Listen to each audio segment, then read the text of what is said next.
Hello everyone, you're welcome to my channel. My name is Gift and you're welcome to Gift Anti Couture. So in today's tutorial, I want to show you how I achieved this beautiful crop top and skirt.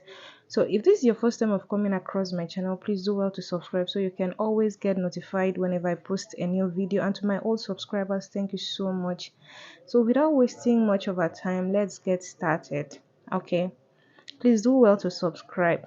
Don't forget to subscribe, like and share. So let's get started. So the thing is, I already cut it out before I realized this. So the thing is, I measure 1.5 out for the band, and I went ahead to measure 8 inches, just like what you're seeing. And the 8 inches is actually for the hip line. So I went ahead to measure the length, which is 23. I want the length to be 23. So from there, I went ahead to measure my waist, which is 28 divided by 4, and that's what you get. That's 7. And I went ahead to add 1 inch to it for the seam allowance. Okay, just like what you're seeing. So I went just like what I placed the tape rule back and measured that it, placed my tape rule and measured the skirt length just for you to be sure. So actually it's 23 and I'm going to fold 2 inches. So the total of what I use is 21. So I went ahead to measure my hip on the hip line. My hip is 37 divided by 2, you get 9.2. I marked it and I added 1 inch as a seam. You can add 1.5 or 2 if you want. Okay, so I went ahead to bring the same measurement I had on the hip line. I brought it down and went ahead to mark my 2 inches, which I'm going to fold. I went ahead to notch it to indicate where I wanted to stop. So after I was done, I went ahead to note I've not shaped it. I went ahead to fold it just like what you are seeing. I folded the 2 inches and I marked 1 inch away so I can get the shape. So I went down from my hip by 2 inches because I don't want it to be pointy. I placed my tape roll and I connected it to make the 2 inches, not my hip line. Okay, so after I was done, I went ahead to cut it out. So after cutting it out, I went ahead to place it on the back. Okay, I fold my fabric on the back and I came up by 1 inch, the back, just like when you're sewing your trouser. Okay, so I went ahead to mark 1 inch all the way down, which is going to, the 1 inch is going to use as a zipper line. So the 1 inch is going to serve as a zipper line. So I went ahead to connect it to meet the 1 inch that I added. You can see. So after I was done doing that, I went ahead to add 1 inch for the dart. The 1 inch is going to be used as a dart. Okay, and then after I was done doing that, I went down to the back skirt. I came down by 1 inch. Okay, and I don't like the front and the back to be the same thing. So I went down by 1 inch because that's basically how what gives beauty to a skirt. Okay, and I connected it slantly just like what you're seeing. Now on the side there is no any measurement being added to. Okay, it's just the back, the zipper line. Okay, so after that I went up by I went ahead to I went up by um went down by from my hip point. I went down by 5 inches. The reason for that is to contour the buttocks, all right, to give it a shape. So from that 1 inch, remember I added 1 inch all the way down. So I went ahead to contour it. I removed the 1 inch just like what you're seeing on the screen to meet the 0.5, that like 5 inches that I brought down. Okay, so now after I was done doing that, I went ahead to place my tape roll and I measured 17 inches because I want it to be overlapping. So after I was done, I went ahead to measure like 2.5 inches from there. That's what I'm using for the overlapping. Okay, because I want it to overlap. I don't want it to have open slits. Okay, just like what you are doing. So after I was done doing that, I went ahead to cut it out just like the way you're seeing here. So guys, if you're yet to subscribe to my channel, kindly do so you can always get notification whenever I post a new video. So after I was done, I went ahead to notch the zipper line. Okay, so then I went ahead, remember I added 1 inch for the side, and that's basically it.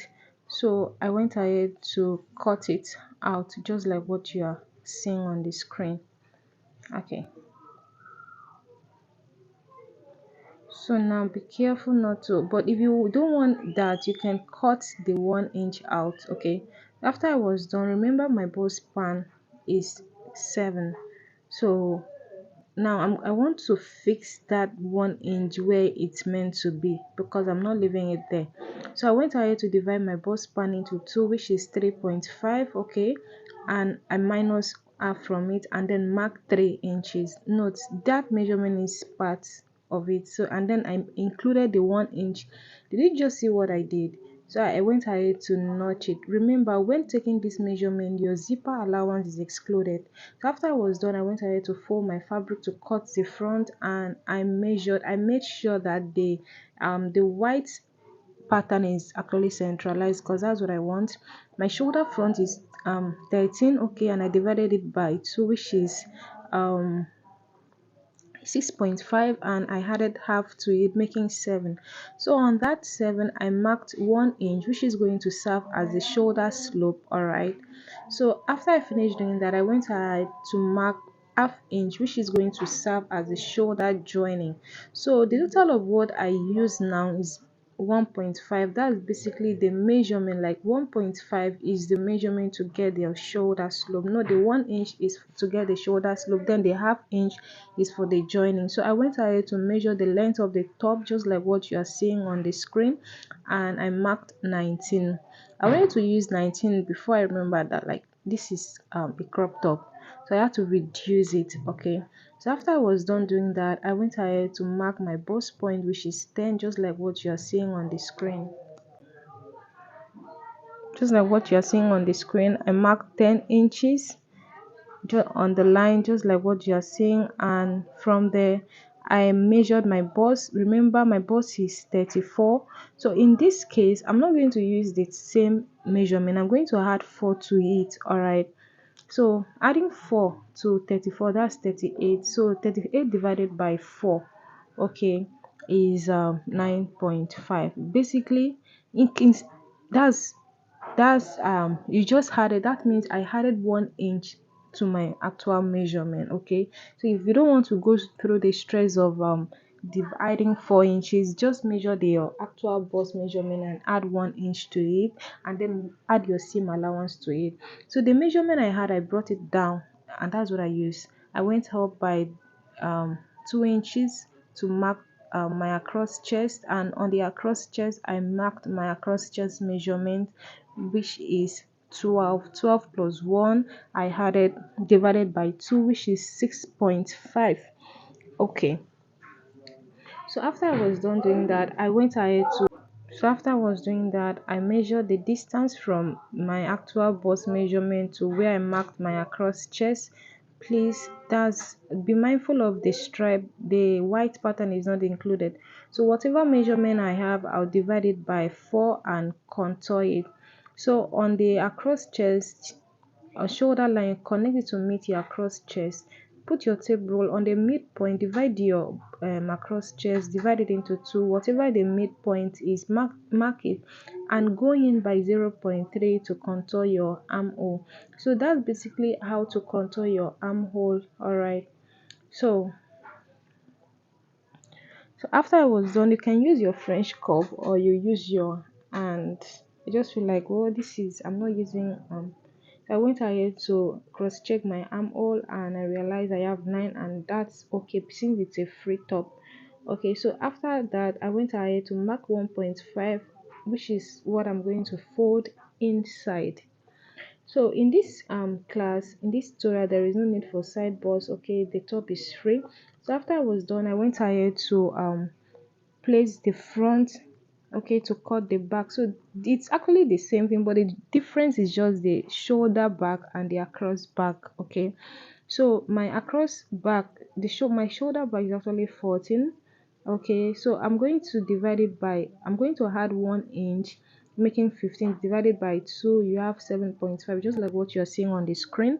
So whatever your measurement is, your shoulder measurement is divided by 2 by adding 1, add 1 to it and divide it by 2. Okay, and on the across back, that's what exactly what I did. So to get the armhole contour, no, for the back you divide it by 2, but for the front you divide it by 4. So after I finished doing that, I went ahead to contour it just like what you are using, what you are seeing on the screen here. So after I was done doing that, I went ahead to cut it out. Okay, because that's what I did.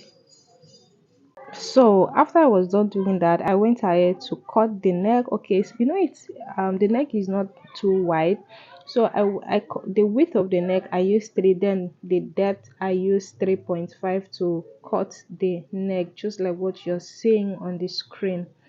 All right. So I went ahead to use my fresh curve to contour the neck so that I'll get the exact neckline that I want. So basically, when you are using chalk, alright, you have to cut before the chalk because sometimes this chalk adds to the measurement. So for the back, I didn't really cut it, make it low. Okay, so I went down by 1.5 and contour the arm, or just like what you are, contour the neck, just like what you are seeing on the screen. Okay, so after I was done doing that, I went ahead to cut it out. So please, if this is your first time of coming across my channel, please do well to subscribe. All right, please, I'm begging you. All right, so that my video can also go viral. So for the back, I didn't want to put zip, I went ahead to slit the center, just like what you're seeing on the screen. So now the total of what I slit from my shoulder to where the slit stop is actually 9 inches. So that's basically it. So after I was done, I went ahead to fold the remaining fabric because I actually used 3 yards for this style. 3 yards. So I wanted to double the sleeve so that it can stand. So I folded it into 4 and then fold it again, just like as if I want to cut a line sleeve, just like what you are seeing. Remember, I folded into 4 before, and then folded into 2 and then fold it again because I want to cut double sleeves instead of cutting one. So I went ahead, my actual sleeve measurement is 24, the sleeve length is 24, so I made this one 26.5 because I wanted it to be long. All right, so after I was done doing that, I went ahead to mark my biceps. Okay, since it's not a fitted dress, okay, you can see where it starts, the sleeve is not equal. All right, I placed my tape rule, mark the length of my biceps, and on it I marked 6.5 and then added 1 inch to it, so, and contour the armhole. So after I was done doing that, I realized it's not up to the measurement I got from the armhole. I had to bring it down a little bit by ½ inch and then cut it out, and then retake the measurement again, just like what you're seeing on the screen. So after I was done doing that, I went ahead to add my seam allowance, which is 1.1 inch, and then went ahead to mark my elbow measurement because I didn't want just, I wanted it to have a little fitting from my biceps to my elbow, then all the way down. I didn't just want it to be too big. So after I was done doing that, I went ahead to cut it, to use my ruler and connect the line, just like what you are seeing on the screen. But in case you don't want to double your sleeve, you can cut it to like 1 because after everything, the total of what I'm going to get is going to be 4 sleeves. All right, so since the center is kind of longer, I went by the side, I went 2 inches, I went in by 2 inches and then I cut it. You can see from here it's actually 2, the center is kind of pointy, like it's longer than the side. All right, so after I was done doing that, this is it, the total of what I cut is 4 inch. So after I was done doing that, I went ahead to cut the facing, just like what you are seeing on the screen. Okay, because I don't want to use bias to turn it. I actually cut the back facing to be longer than the actual slit that I cut, and then I went ahead to gum paper stay on it and sew it. So the first thing I did was to sew it and then top stitch it. You can actually use 0.2, all right, to sew it and then top stitch it. I went ahead to do the same thing for the back, because I didn't really top stitch the back because of the slit, all right. So after I was done doing that, I went ahead to band to gum paper stay on the band as well, just like what you are seeing on the screen. So I actually did that because here there was no light, so I had to gum everything down, all right. So I went ahead to gum my paper stay on the band. Remember, I removed 1.5, so the total band I cut is 4 inches. So the first measurement is half. Then after I finished folding that half, I went in, I folded the actual 1.5. You can see the way it is, and then the remaining one is what I will use to sew the back. And I went ahead to sew the sleeve as well, because since it's double sleeves, I sewed the other side, and then it's just like using the fabric and lining. So one is going to go in and one will be outside. Okay, so after I was done doing that, I went ahead to sew it and iron it properly. So this is it. After I finished doing it, you can see this is the inner and this is the outer part of it. Okay, so after I was done, I went ahead to fix it on the upper part, and the only thing that remains is just bra hook, because that's basically what I'm using. Guess what? After I finished sewing this cloth and I wore it, a customer came and she said she likes it. Finally, she bought it. So after I was done doing that, I went ahead to continue with the skirt. Okay, so for the bag, you have to sew the dart just like what you're seeing. I marked 1 inch and sew the dart just like what you're seeing on the screen. I sewed the dart 6 inch all the way, and I went ahead to the zip side. I didn't sew all the way from, I marked 8 inches away and then sew it to where the overlapping is. So after I was done doing that, you can see just like what you're seeing, you marked 8 inches away first, then from there go ahead and sew it to where the um overlapping is, just like what you're seeing on the screen. So after I was done doing that, I went ahead to turn it. After I was done sewing, you can see it is well sewn. Now you can either leave it like this or you flip it to the other side. Okay, so after you are done doing like that, go ahead and top stitch the front just like what you're seeing on the screen, or you flip it to the other side, but I prefer mine to always be on the left side. Okay, so after I was done doing that, I went ahead to sew the side. After I was done sewing the side, just like what you're seeing on the screen, after I went ahead to sew the zip, the dart rather. So after I was done doing that, I went ahead to iron it. So I went ahead to fix the band and the zip as well. Actually fix the zip of the camera. All right, please always make sure you iron your clothes neatly, because here I was actually waiting for light, for never to bring light. So after I was done, I went ahead to use the band, and just like the way I folded it. Okay, the first sewing, just like what you're seeing, you sew it from outside, okay, to inside. You sew it from the center, just like what you're seeing on the screen, just like that. And then when you are done sewing like that, you sew it to the other end, and then this one to the other end. Okay, so from the center you sew it to the other end. After you are done, you flip it to the other side, so just like that. And after I was done, I went ahead to put it on, and this is it. There was no light in my shop. I had to go to my friend's shop to go and do this video. I hope you like it. I hope you learn. You can see the outcome. So if you are using clothes that has pattern, please be careful on how to place it. Thank you guys for watching. See you next.